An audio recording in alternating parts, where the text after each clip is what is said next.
आता बातमी आहे इंडिया आघाडी संदर्भात। इंडिया आघाडीची आज दुपारी 12 वाजता बैठक होती आहे। राजधानी दिल्लीतल्या कॉन्स्टिट्यूशन क्लब मध्ये बैठक पार पडेल। काँग्रेसने इंडिया आघाडीतील मित्रपक्षांना बैठकीचं निमंत्रण दिलंय। महाराष्ट्रातून राष्ट्रवादी शरदचंद्र पवार पक्षाच्या खासदार सुप्रिया सुळे बैठकीला उपस्थिती लावतील। उद्धव ठाकरे बैठकीला ऑनलाईन हजर राहतील।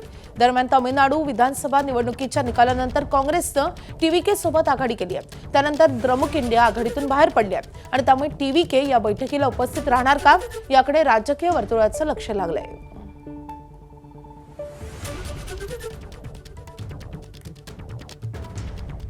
तर या बैठकीच्या पार्श्वभूमीवर संजय राऊत यांनी खूप मोठा दावा केलाय। एनडीए सोबतचे काही पक्ष इंडिया आघाडीत येतील असा दावा राऊतांनी केलाय। राज यांची इच्छा असल्यास उद्धव ठाकरेंसोबत बोलून आघाडीत प्रस्ताव मांडला जाईल असं देखील त्यांनी म्हटलंय।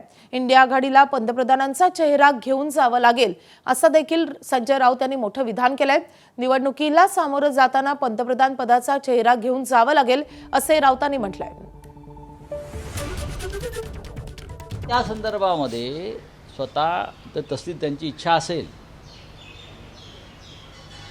राज ठाकरे यांची, तर मला असं वाटतं की ते उद्धव ठाकरे साहेबांशी चर्चा करून त्याबाबत दिल्लीतल्या प्रमुख नेत्यांच्या समोर हा प्रस्ताव ठेवला जाईल। शेवटी बघा, हे आघाडीचे आम्ही मालक नाही आहोत, कोणी मालक नाही।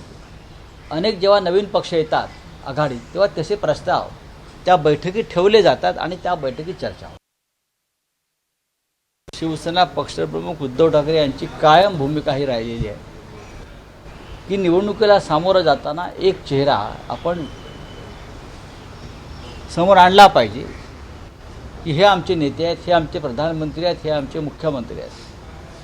पण महाविकास आघाडीचा जेव्हा निवडणुकीला सामोरे गेली तेव्हाही हा चेहरा जाहीर करायला आणि सांगायला आपण उशीर लावला, त्याचाही आपल्याला फटका बसला।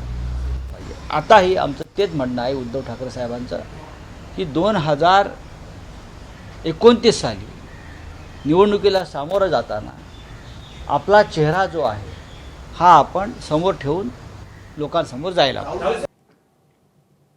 दरम्यान आजच्या इंडिया आघाडीच्या बैठकीवर शरद पवारांनी काय प्रतिक्रिया दिली आहे तेही पाहूयात।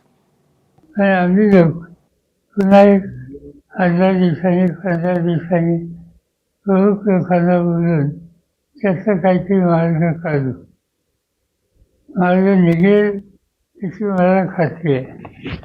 आजची जी मीटिंग आहे ती एक जनरल रिव्ह्यू घ्यायची मीटिंग आहे, आढावा घ्यायची। या मीटिंगमधून एकदम टोकाची भूमिका कोणी घेऊ नये असं सूत्र मांडलं जाईल। राष्ट्रवादी काँग्रेस पक्ष एसपी यांच्या वतीनं सुप्रिया सुळे यांना त्या मिटिंगला गेलेलं आहे। संध्याकाळपर्यंत त्याचा आउटकम काय आहे कळेल आणि त्यानंतर आम्ही दिल्लीमध्ये बसून त्याचा मार्ग काढून हे काम पुढे घेऊ।